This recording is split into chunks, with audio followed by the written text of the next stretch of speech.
You're strolling down Barnes High Street tomorrow morning when a man with a clipboard comes up and asks you if you'd like to earn £10,000 for an hour's work. Sure, why not? So he takes you down to a big room over the Bull's Head pub, and when you arrive there, it's already full with about 30 people. You look around, but there's nobody there you know. Listen, everybody, he says, we're doing some research into the social dilemma, and each one of you will be guaranteed £10,000 if you can all stay silent for 1 hour.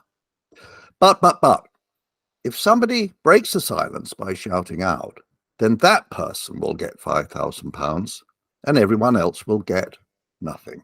Okay, the time starts now.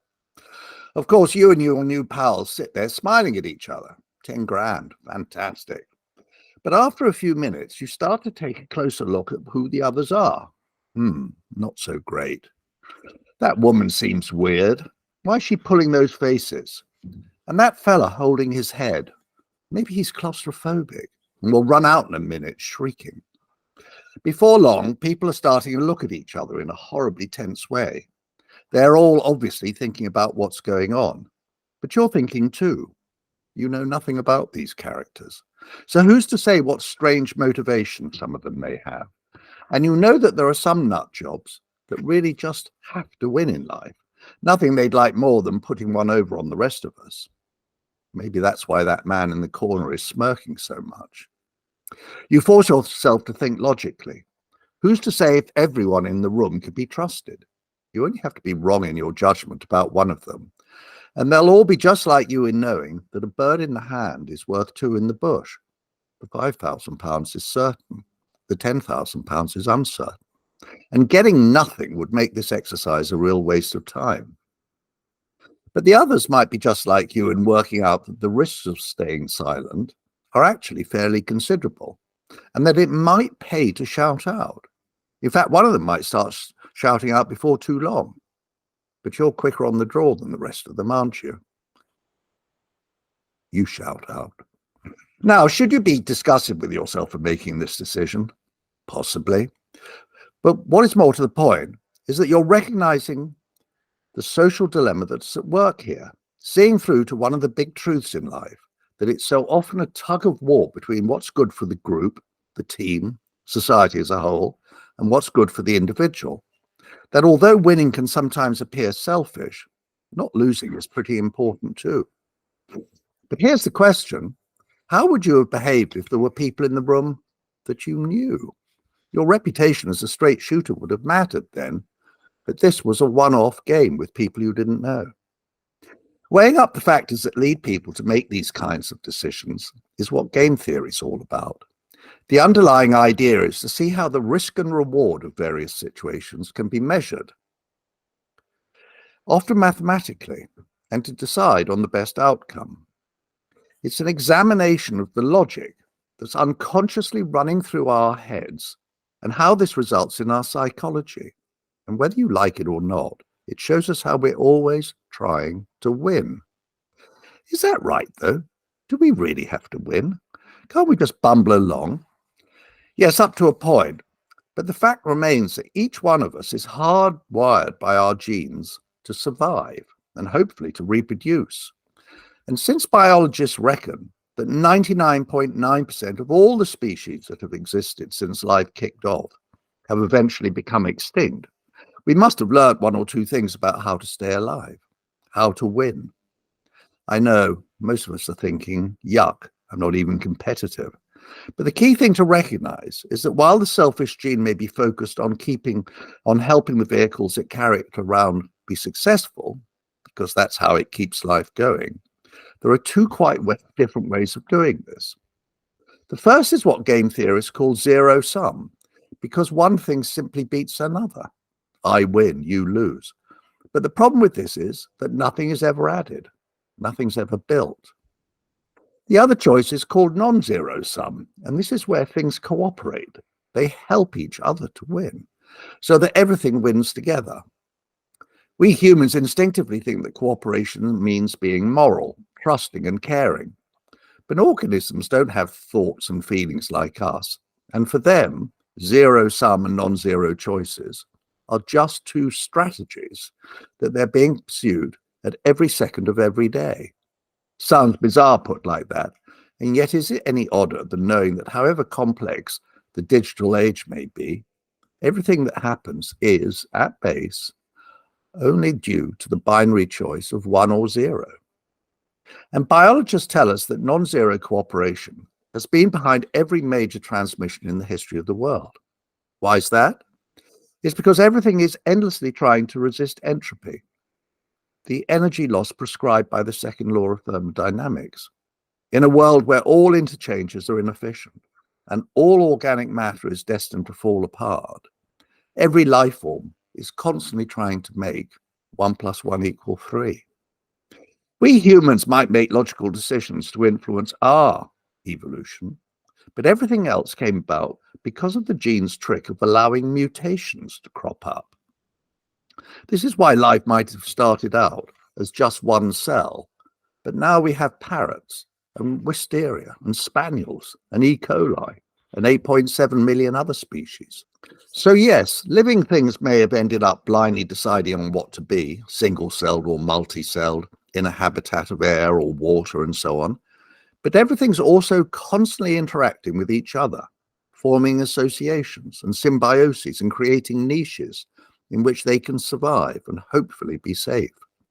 That's because everything in life has also evolved to behave in different ways. Some things become parasites, for example, living off others. Further up the spectrum, instead of killing their hosts, virulence reduces to where they don't do any harm. And in turn, this then moves on to where there are mutual benefits between the parties. And eventually to altruism, where organisms are actively helping each other. In fact, everything in life is in a relationship with other members of their own species and also with the other species around them. This is how ecological niches come about. But while these symbioses have evolved to be critical to their lives, what each party gets out of the arrangement often looks unbalanced. One of them usually seems to be being far better off out of it than the other. But actually, we humans are exactly the same in our relationships. We may try to balance the benefits of associations, but the truth is that we spend much of our lives accepting less than we'd ideally like, although we're still getting enough out of the deal to keep us quiet. As an example, here's something that's become known as the ultimatum game. So say there are two guys called Pete and Tom. Here they are, and for some reason I decide to give Pete £1,000. But I also ask him to share the amount with Tom. How much he hands over is up to him. Now, when he has to do this with lots of people looking on, and his reputation as a fair and decent person is on the line, he'll give Tom far more than if he does it in secret, without anybody else knowing his decision. Under these circumstances, he might think, well, I'll give him £100. He'll never know how much I got. But suppose the secret does come out. Suppose Tom discovers that Peter only handed over 1/10 of what he'd been given. What would his reaction be now? What had seemed like a nice sharing gesture would look like a cheap betrayal. And if Tom tells other people the story, Pete's reputation is likely to be trashed. Game theorists explore scenarios like this mathematically. And how the ultimatum game works is that if Tom considers he's not being treated fairly, he feels humiliated by being offered too small a share, then not only can he refuse the amount he's being offered, but by turning it down, he can punish Pete by making sure that he gets nothing as well. So what happens in long-run research? Fascinating. Studies can track people's reactions and actually measure the degree to which the lure of hard cash affects their view of their own sense of self-worth. And what the results show is that people will reject what they're offered if they think the share split is too unreasonable or unfair, even if they could really do with the money. The great majority of people would rather not get anything if turning it down means that they can see the nasty, selfish person that made the insulting split offer suffer as well. Remarkable. So what do you imagine is the level at which the inferior partner, the Tom character, thinks that getting hold of something, even if it's not half, overcomes his dislike of the person who's so grudgingly handing it out.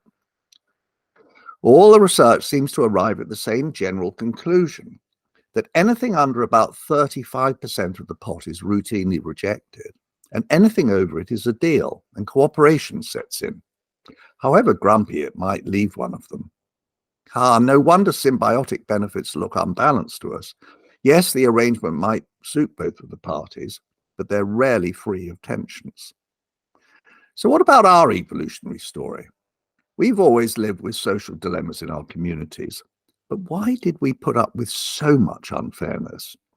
Well, an overview shows that the big man, who always controlled our groups, acted in contradictory ways when it came to sharing out social gains. Yes, they certainly have wanted to make their societies efficient, with things like the division of labour, child group care, and pair bonding, but equally they sure didn't want anything that would ever undermine their authority. This meant they were terrified of allowing activities such as peaceful specialization in exchange with neighboring tribes, because this would have allowed outside influences to come in, dangerous new memes that the big man couldn't control or sanction. In other words, he would have sat on trading, innovation, progress, and particularly the idea of ever viewing outsiders as potential customers rather than the enemy. Give or take a bit, this totally top-down presumptive micromanaging picture was only increased when agriculture came along. This was when population sizes boomed, and the big man reinforced his authority with hierarchical layers of family members, nobility, landowners, soldiers, thugs, priests, and teachers, all of whom rammed home the unfair social contract and the iron belief that our rulers were the people who told us what to think. But all this changed when a social earthquake erupted with the invention of mass printing. That was because people suddenly realized that they weren't alone in having dark thoughts about how they were being ruled. And what were they thinking? Nothing less than the ultimatum game. Why am I getting so little, doing all the work, while the boss lot own everything and treat us with such contempt?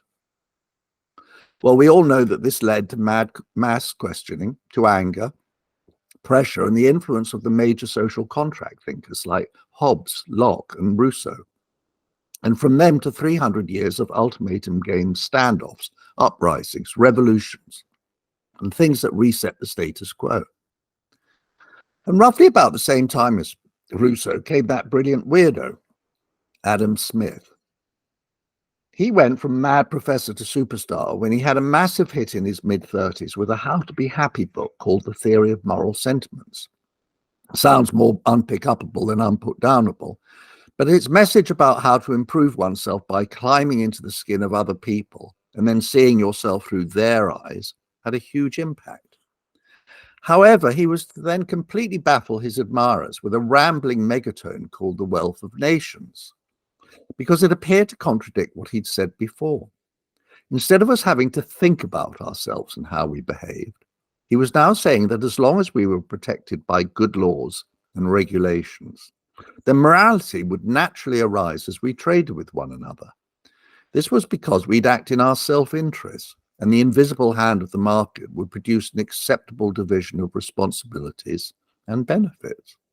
And that instead of the grabbing, rioting, chaos, and all the other social contract warfare that the world was witnessing, there'd be order and an ethical society.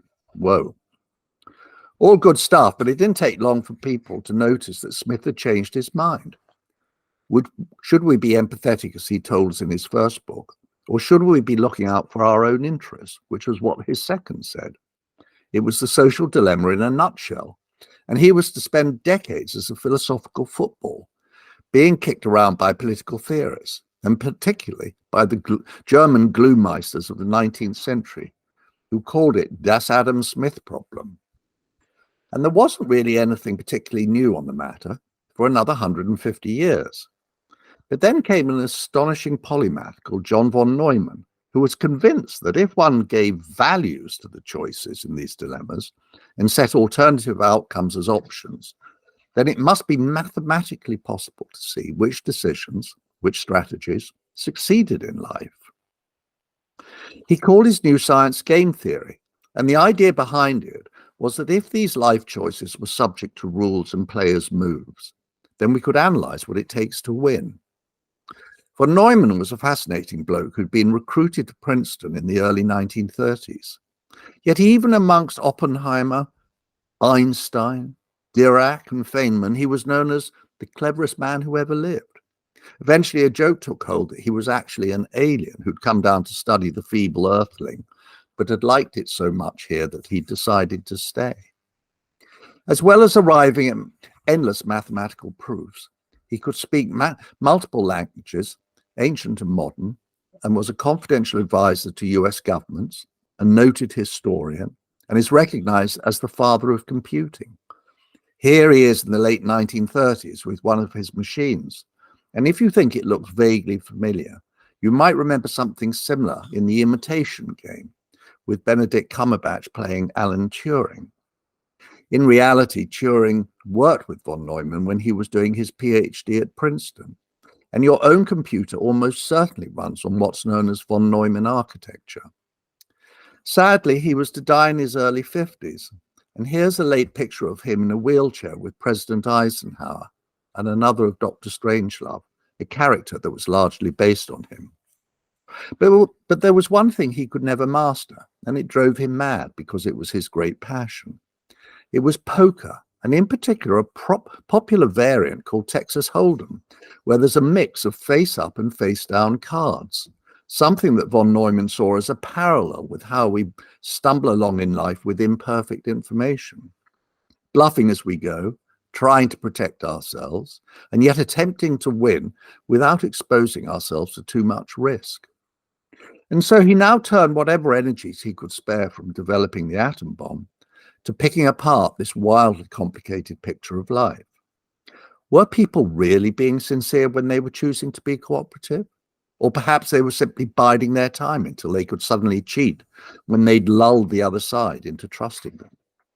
Is an arm round the shoulder a warm gesture, or a way of sticking a knife in? This is what game theorists call defecting. In summary, the whole process of life is actually not unlike how poker is played. His first thought was to explore how individuals would behave if they were entirely unemotional players who were only focused on winning. It might be real life in action, but his conclusions were depressing because if people were utterly opposed, his theorem found that they take up positions to minimize the maximum damage that could be done to them. He called the outcome minimax and described it as the worst, that avoiding the worst is the best we can hope for. But like your decision to shout out at the bull's head, minimax operates in a one-time game, a single episode that ends there. To trust someone under such one-off, cliff-edge circumstances is irrational. However, the minimax proof became famous, and it soon led to another of the Princeton maths geniuses to explore whether the outcome would be influenced if one introduced elements of non-zero cooperation. Maybe there'd be a different result if there was a chance of communication. This man was the extraordinary John Nash, and here he is around the time he was working on his PhD in the late 1940s. And here's Russell Crowe playing him in A Beautiful Mind. Yet even when discussion was possible, Nash found a similar outcome to minimax was unavoidable. He condensed his conclusions on negotiating tactics into an astonishing PhD dissertation of just 28 pages. And in it, he arrived mathematically at the point that's since become renowned as the Nash equilibrium. This was when neither party had any incentive to change their decisions. It was an impasse. Both could probably see that they'd be better off if they altered their approach, if they were more cooperative, in other words. Yet neither of them would change their position because they were fearful that the other might then take advantage of them. Instead of minimax and the equilibrium staying in the realm of academic discussion, however, they were to become only too real with the onset of the Cold War. That was because the American government set up a think tank called the RAND Corporation to outthink the Soviets, and von Neumann and Nash were prominent members, and game theory was at its core. It was this group's thinking that was come up with a version of the deadlocks that was called mutually assured destruction, or MAD for short. And much as people might have disliked the idea, it staved off nuclear annihilation. Since neither superpower could win a war with these weapons, went the logic, there was actually a positive benefit in having similar thermonuclear capabilities on each side. Yet while that might have been true, there was an ever-increasing anxiety as the years passed that a Dr. Strangelove's type accident might occur. It didn't take much for minor cock-ups and miscalculations to bring the curtain down on the whole world. Zero-sum warfare could become negative-sum in the blink of an eye. So how could one side reach out a sharing hand to the other if any initiative was always going to be interpreted as a sign of weakness? Well, the answer was going to come from another pair of the Rand brain boxes, Merrill Flood and Melvin Drescher, who were working together on irrationality analysis when they dreamt up the most subtle and revealing of games. One they thought that could explore the interplay between zero-sum and non-zero motivations in human exchanges in a way that had never been attempted before. The game was a version of the scene in 1,000 police movies where two criminals are kept apart after they've been arrested and seduced with incentives to shop their maid. In game theoretic notation, 5 points were on offer for confessing to the crime, while the person who kept his mouth shut would get 0, or what game theorists call the sucker's payoff. If they both confessed, then each would get a reduced sentence, 1 point in the game. And if they refused to speak, then they'd both receive 3 points. The Rand boys called it the prisoner's dilemma, and it's been fascinating social scientists, evolutionary biologists, and philosophers ever since. Of course, everyone soon realized that playing defect, that's confessing, had to be the logical thing to do, and this became known as the dominant strategy. Because you'd win, you'd get 5 points if the other person played cooperate and stayed silent. But you'd also be certain of getting a single point if the other person also chose to defect. Nonetheless, non-zero gains were being dangled in front of the thieves' nose, if only they could find a way of overcoming the trust barrier. However, when researchers ran laboratory trials with real people playing real games, they found that the prospect of cooperation was just too great for them to endlessly persist in playing defect. And it was that at this point that von Neumann's great invention came into its own, the computer. And it wasn't long before game theorists realized that different strategies could be programmed in to see which decisions would win over the long term, in multiple plays rather than just in one-offs. If the game wasn't seen as an abyss into which one could fall, so much as an opportunity to learn something about the other side, would an iterated prisoner's dilemma, known technically as an IPD, throw up different results? If decision-making situations were repeated, would the parties alter their behavior and attempt to get some benefits rather than just being stuck in an equilibrium of suspicion and conflict? In other words, academics began looking to see if cooperation would evolve. At first, the cooperate gambit seemed doomed to failure because the dominant strategy of defecting would simply take advantage of an approach from a trusting opponent. That's because if someone persisted in choosing defect while the other person suddenly played cooperate, then 5 points would come to the defector and the naive cooperator would get a black eye of no score. Think on though, was this really such a clever thing to do? Who in the real world wants a relationship with someone who's flatly endlessly difficult, who's only ever thinking about himself and resistant to the gains that can come from being cooperative? They'd soon be seen as an intransigent, impossible type, and ultimately very few of us would ever want to deal with them. In short, we'd avoid them. Because why would you ever want to deal with someone who is always determined to beat you? By rights, the Nash equilibrium should have led to always defect. Yet it was also plain that however much one might have imagined that cold-blooded opponents would reach the conclusion that it was rational to defect, the same deep desire for 1 + 1 to equal 3 that's seen in the symbiosis of the natural world was making test subjects find it more rational to make cooperative gains. This is perhaps one of the great insights of life, that it's rational to be irrational and to hold out the hand of trust, but only if there's an opportunity to punish someone if they then defect. But what these early trials also showed was that if the game was played a finite number of times, say 100 rounds, then it was logical to defect on the 100th game, because this was an opportunity to grab 5 points if the other person was playing cooperate. Why is that? It was because they then couldn't be punished for their decision. Since there was no 101st turn, the cooperator couldn't play defect back. But since that's obvious to everyone, shouldn't they then logically defect on the 99th go? Or maybe earlier? Where would it stop? Game theorists call this a backward induction paradox, but the rest of us know it as treachery. But why would people ever want to deal with you? How insulting, eh?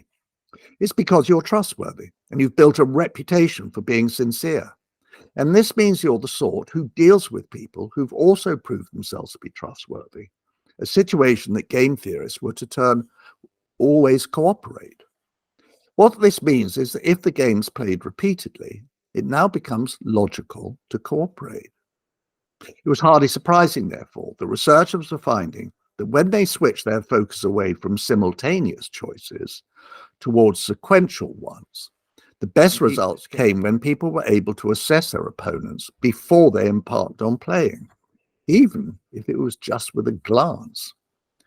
The dilemma had begun as a high-stakes conflict between committed antagonists, but it was now becoming ever clearer that people were seeing what the potential was for coming to arrangements with each other, interpreting the history of their interactions and focusing on what the joint outcomes might be over the long run. This was why cooperators would persist with someone rather than ditching them as not worth the effort. All very interesting, you may be thinking, but give me a break. Everyone knows the unpleasant truth that it's the strong and nasty that win in life, not the trusting sorts who patiently wait for reciprocity. Was that right, though? Game theorists now began to call these zero-sum types hawks, and when they played the IPD with cooperators, doves, they indeed quickly did kill them. But with the doves greatly reduced, the hawks would then find they'd be meeting other hawks like themselves. And because being zero-sum was how their minds worked, with their baked-in need to control and dominate and win, the hawks then couldn't stop themselves from killing each other hawks. It was at this point that a type of cooperator called a retaliator dove emerged. These would play like a hawk when they were up against a hawk, but when they met a dove, they'd play cooperate. And hawks didn't all come in one size either. Some were truly committed zero-summers, but others might have defected out of insecurity or even error. Game theorists said that they had trembling hands, and researchers found that when the IPD was played without an endpoint, these people would return to cooperate if they could. And so researchers found that a cycle would repeatedly turn, with hawk and dove populations ebbing and flowing. As the 1970s progressed, computer programs about how to win at the dilemma were spreading to other disciplines. Evolutionary biologists were taking a particular interest, and Robert Trivers, the great American geneticist, proposed that the same hawks and doves mechanism was behind the symbiotic strategies of creatures in the natural world. Who got what, in other words? His view was that over long periods of time, species would evolve to employ what he termed reciprocal altruism, in which even different organisms would help each other. Nonetheless, just like us, to trust someone enough to do this, they had to be able to identify defectors and then to be able to punish them if they took more than the agreed amount. And the British evolutionary theorist John Maynard Smith then came up with the most extraordinary insight that the great cycle of hawks and doves was actually a Nash equilibrium, and was what lay behind the balance of nature. If making the right decisions in life led to increases in fitness, he argued, then population dynamics had the same result as our human rationality. Conflict and cooperation would work together in an organism in a similar mechanism to the way humans picked a strategy they thought would win a game. Living things didn't have to be aware that they were making decisions or playing games, but nonetheless their reproductive success and genetic fitness arrived at exactly the same place that payoffs did in the prisoner's dilemma. By the late 1970s, scientists from a whole range of disciplines were hammering away at their computers, each convinced that the formula for winning in life could be investigated with the logic of the dilemma. All of them were asking whether it was possible to find the right balance between individual and collective ambitions. And then a young American superstar social scientist called Robert Axelrod had a brainwave. Why not, he thought, hold a competition to see which strategic approach could get the most points? This led to him running 2 rounds of tournaments in which there were 76 entrants in all. Incredibly, they were both won by the simplest strategy, just 4 lines of code that had been submitted by a Ukrainian concert pianist turned mathematician called Anatol Rapoport. It was ridiculously simple. Never be the first to defect, it said. If you play first, then open with cooperate. After that, repeat whatever the other player does. Axelrod immediately called it tit for tat. What Rapoport's strategy dictated was that one should start by trusting the other person, therefore play cooperate. If the other person trusts in return, then he'll play cooperate back, and you'd also then return with this again. If both of you keep going like this, you'll then be racking up 6 points between you. It was the polar opposite of the prisoners in their cell. What was logical in an iterated dilemma would have been illogical in a one-time game. However, if the other person had gone first and opened with defect, or if he betrays you by suddenly switching from cooperate to defect in mid-game and so snatching 5 points instead of 3, then you should immediately move to playing defect in return. But if he then holds out an olive branch and shifts back from cooperate to defect, from defect to cooperate, you should instantly follow his lead and move back to cooperate yourself. Tit for tat wasn't so much a strategy to use against an opponent as an invitation to become a trusted partner, and it couldn't have been more successful. Axelrod realized that the strategy exposed a profound evolutionary and philosophical insight, in that it showed how cooperation was bound to expand. That's because people will settle down to play always cooperate when they feel they can trust each other. Put at its simplest, doing so results in an easier life. Cooperative individuals then spread throughout society, and its people inevitably become more moral. When he came to write about these findings in his great book, The Evolution of Cooperation, he chose to describe tit for tat's robust achievements in human terms. First, he said, it was nice in that the strategy meant that one was never the person to initiate defection. Then secondly, it was provocable because it could immediately retaliate if the other person played defect, but that it also immediately forgives if the opponent reverted to playing cooperate. It didn't bear a grudge, in other words, but just stuck to its tactic of always following the choice of the other person. Then came perhaps the most surprising of insights. Axelrod summarized it as, don't be envious. This is because tit for tat means that however many points you end up with, you can never score higher than another person. At best, all you could hope for is that you're as good. Wow, that seemed to be so weird, so counterintuitive. How could you win by drawing or coming second?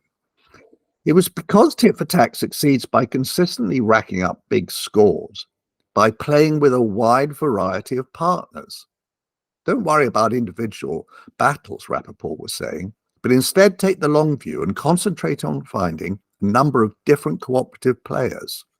Then you can come out on top by picking up 3 points from all of them over lengthy periods of time. Next, Axelrod pointed out that the great strength of tit for tat was that it couldn't be more open and clear. Instead of having intricate secret strategies, its whole approach was designed to tell people exactly what you were doing and what they could expect from you. He called this final lesson, don't be clever. Don't be enigmatic or tricky. Don't be a smart ass. Tit for tat was therefore a strategy that rewards cooperators and educates defectors. In many ways, it was also a game theoretic way of describing what religions term the golden rule. It was, in essence, showing how genetic reciprocity could be given ethical clothes. At base, it's the way that we arrive at the moral obligation that one should treat others as one would like to be treated oneself. Even so, there was a great paradox at work here. Yes, we love the trustworthy, the compassionate, the sharers in life. And yes, we hugely admire altruists and want as many of them in our lives as societies, as many of them in our societies as possible. So why aren't more of us like this? It's for the obvious reason that while it suits us to be the object of other people behaving in this way, it costs us to be constantly handing it out ourselves. We like it and praise it in others, but we don't want to run the risk of being taken advantage of by overdoing it.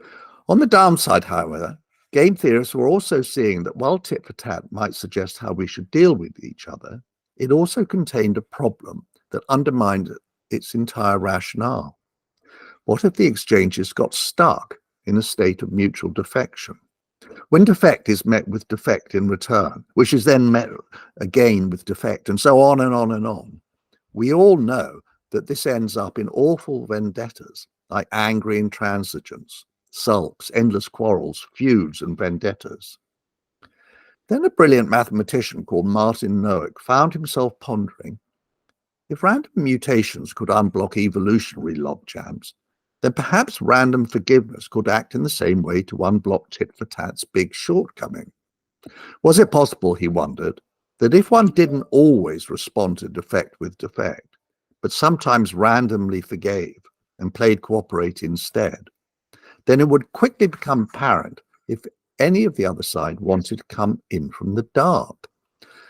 Noack ran the numbers and immediately found that he'd hit the evolutionary jackpot, because forgiveness allowed the less committed hawks to return to cooperation. So what did this all add up to? Possibly above all, game theory illustrates the rather unpalatable conclusion that the real reason we're ever virtuous in life is because we are calculating, selfish organisms whose base motive is to survive and prosper. Put bluntly, cooperation is the winning strategy. Although we've now evolved to think so quickly that we no longer notice the reasoning that goes on behind our choices, we can still see that it's our profound need for social collaboration that's driving our inexplicably empathetic natures. Surely here is Das Adam Smith problem run to ground. Secondly, although we think that selfish, tough behavior must be right, after all, how can winning 3 points ever be better than getting 5? This approach only wins in the short term. Zero-sum defectors like this are recognized and avoided. A defector mindset can lead to a bad reputation, to unpopularity, social exclusion. Just as in the natural world, being unattractive makes finding a mate harder. Defector offspring are likely to be excluded as well. The long squeeze on their numbers is underway, and in short, zero-sum defection has shown itself to be evolutionary suicide over long enough periods of time. Is this such a weird conclusion to come to? I know it sure seems a foolhardy inference, as one wearily witnesses the terrible people who are so often spoiling our lives.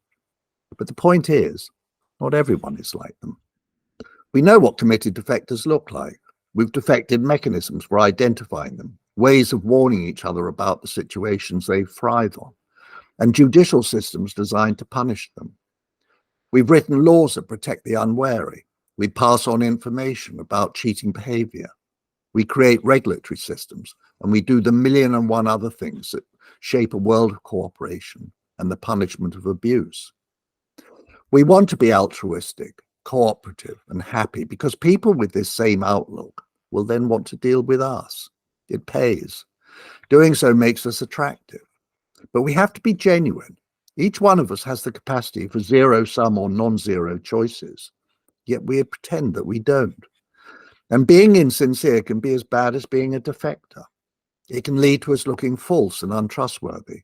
And we've learned that the winners in life can sometimes be just like the best bluffers in poker. And because our information is imperfect, we can never fully trust others. So this means we're always on the lookout for signs of deception. So we're careful about who we deal with. We keep the scores of our past exchanges in a mental ledger, and we spread gossip around about how people play. Nonetheless, the more trusting we and society become, and the more easy and efficient life is, the more we leave ourselves open to defector attacks. These range from minor episodes such as free riding, to allowing hawkish types into our lives, to crime, and eventually to the reality, the really malign forces of bad men and sociopaths. The entire direction of our cultural development has been to arrive at philosophies that promote benevolent and admirable behavior and condemn selfishness and ego-driven control. This is really what we mean by sin. Non-zero cooperation is the strategy that leads to what we now term morality. Always cooperating exchanges and societies are seen as ethical. Trust and forgiveness aren't divine so much as game theoretic. As for the altruism that's so evident in the natural world, we've repurposed this as a higher quality in us humans and defined it as the noblest of our virtues. Most importantly, we humans have the ability to imagine what others are thinking, and also to use the shadow of the future to weigh up what the benefits that could come are from reciprocity. Defectors want gains returned immediately, but cooperators are playing a longer game, deliberately not snatching at being paid back. Instead, we allow debts and favors to build up in the expectations that things will come out in the wash, if we're right about who we're trusting. But just how cross do we get when it turns out that this balancing process has got out of whack? Our sense of fairness and justice becomes outraged if what we're giving isn't being rewarded, or if we discover that we're being taken advantage of. Game theory shows that just as that genius Adam Smith had predicted, trust and cooperation will grow in our society as access to data, shared opinions, and efficient transport accelerate. This cocktail wildly expanded as literacy grew, the world mechanized, and broadcast media became global. But information flows have exploded recently with the internet and continuous news and comment sites, giving us instant updates.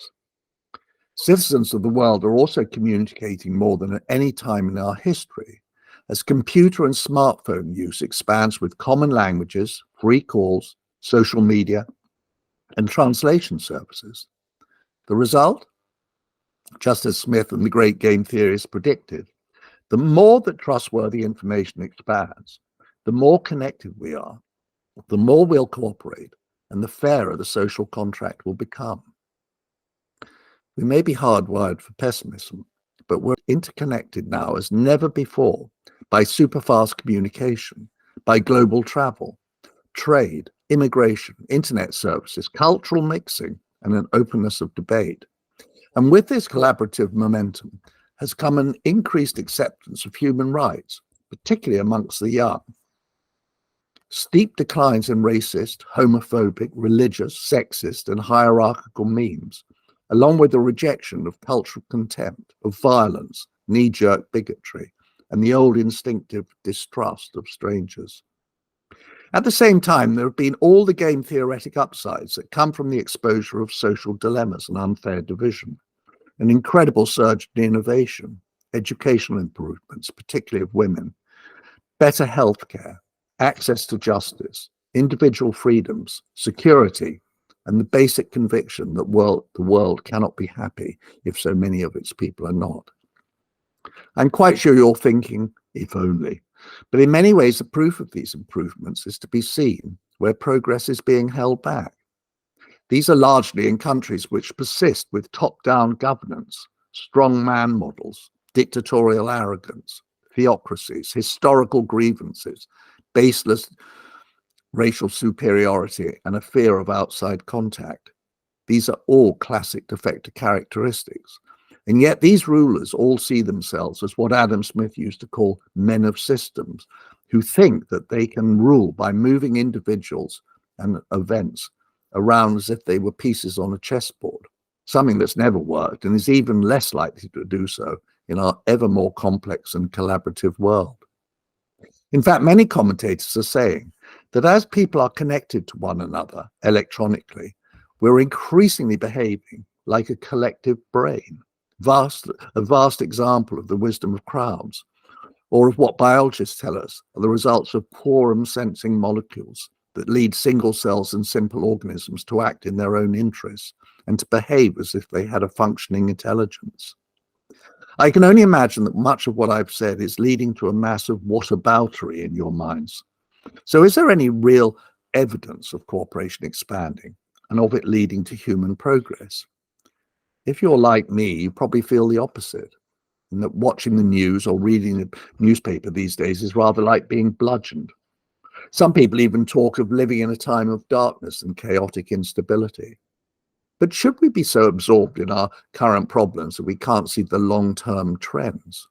Maybe the big picture shows how non-zero cooperation has evolved to reduce so many of the ills of our society. Take the progress seen just in my lifetime. I'm a man in his mid-70s, but since I was born, the population of the world has roughly trebled, while the proportion of people stuck in the United Nations definition of extreme poverty has fallen by 90%. And this has even halved in the last 20 years. Yet only 10% of us believe there's been any decline at all. Taking a shorter time frame, just the last 50 years, the average human now earns nearly 3 times as much inflation-adjusted money, eats 1/3 more calories of food, buries 1/3 less children, and can now expect to live 1/3 longer. All this during a half-century when the world's population has more than doubled. When I was young, the population explosion was our climate change, the end of the world. Yet birth rates are down in every country now, largely led by improvements in the level of women's education and rights, and their wish for newfound freedoms and careers. As for food security, since my birth year, global agricultural yields have improved 5-fold. 36% of the Earth's usable land area is now farmed. But if we had the same efficiencies and kit as we did even 50 years ago, we'd be ploughing up 82%. Yet water use, nitrogen pollution and soil erosion have all been falling worldwide as farmers turn to better practices. In the same period, average daily per capita food consumption has risen to 2,700 calories, up from 2,100. Body heights have shot up, and obesity is now responsible for more global deaths than starvation. In my lifetime, the proportion of the world's people living in cities has nearly doubled, from 30% to 56%. And by 2050, the UN expects this momentum to have risen to 80% or even higher, occupying under 3% of the ICE3 area. And each city dweller has higher educational levels, lower carbon footprints, faster communication, more innovation, greater hygiene, better paid jobs, superior healthcare, fewer prejudices, and more life opportunities than their counterparts on the land. Only 1.8 billion will be spread over non-urban areas by 2050, half the number that are there currently. And by then, over 30% of this land area will be designated by their governments as protected places, wildernesses, or giant natural parks, up from the 18% that it is today. Yes, the rich have got richer in the last 50 years, but the poor have done even better, with their consumption growing twice as fast as the world as a whole. The 1.4 billion Chinese, as an example, are on average 10 times as rich, infinitely healthier, and 28 years longer lived than they were 50 years ago. Extreme poverty has fallen there from 42% to 0.7%. India and its 1.3 billion people was similarly at 42%. Now they're at 12%. At the same time, the 650 million in Latin America went from 40% to 4%. The UN concludes that in the past half century, incomes have risen faster in real terms among the world's poorest people than they had in the previous half millennium. When I was growing up, countries that were true democracies with universal suffrage could be counted on the fingers of one's hands. By the late 1970s, there were reckoned to be around 40. And during the 1980s, autocracies still greatly outnumbered other political systems. Even as recently as 30 years ago, only around 28% of the world's population would have lived in open states. Now, around 2/3 of the globe's 200-odd countries are democracies. As for those not living in one, over 90% of them are in China and Russia. Fascism, communism, socialism, despotism, and nationalism have all been largely replaced by more open, free trading systems with far greater respect for their citizens' bottom-up wishes. Anything else? Well, the world has now virtually eradicated legalized slavery, greatly reduced capital and corporal punishment. Incidents of child labor and abuse have fallen sharply. 88% of people can now get their water from a protected source. 85% have access to electricity. 89% of children receive vaccinations. Female employment has shot up. Workplace injuries have plummeted. Workers generally retire earlier. And perhaps most importantly, entire diseases like smallpox, guinea worm, and polio have been all but wiped out. Computer predictions and fast response services mean that disaster deaths from catastrophes like famine and drought are now under 5% of where they were when I was born. And the introduction of vaccines alone are reckoned to have saved more lives in the 20th century than all the deaths that came from the virtually continuous warfare. Set against this, of course, climate change is a colossal challenge, but it has certainly now got everyone's attention and the primary concern of most governments, and there are any number of initiatives to improve the outlook. I know. What do you think of this talk? Oh, a complete waste of time. An absurd Pollyanna who's telling us that everything in the world is fine. No, I'm not saying that. Of course, there are whole mountain ranges of challenges. But game theorists tell us that the world's people have never been as well informed as they are today, and that non-zero cooperation has mushroomed in an interdependent world. Now we hear about things, often things that rulers wanted to keep hidden. We make our minds up, and we ensure our views are heard. 50 years ago, researchers found that only 12% of us would answer yes to a question about whether we had any importance as individuals. Today, the same question gets responses above 85%. We're better connected than ever. We're more aware. We have a group intelligence. We understand how bad men can bugger up our lives.